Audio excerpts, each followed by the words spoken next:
You know I'm viral on Twitter. What? I'm viral on Twitter. I didn't Shouldn't know have made me that. famous off What the did you worst say? clip of me living. It's me going.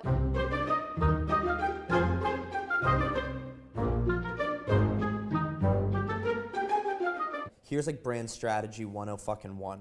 Like you figure out what you're saying, you figure out who you're saying it to, you figure out where you're saying it, and then you make content, right? So like that's my thing.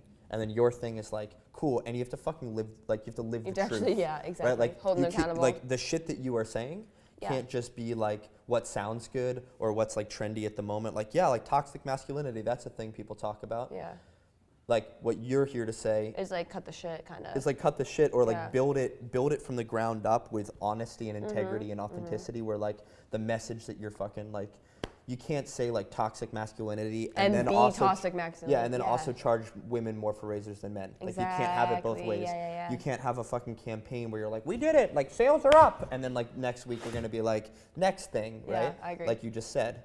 So I think like how to build a brand in 2019, there's a Authenticity. brand strategy process, but there's also like Authenticity. you need to be authentic. You need to be, maybe there are one or two other things. Because you're gonna crash and burn if it's not. If Gillette's like, yo, toxic masculinity, and then the like real Gillette isn't like that, Yeah. it's the same thing as me being like, I go to Bali all the time, but I And don't. I'm like, why are you in New York? Yeah. Right.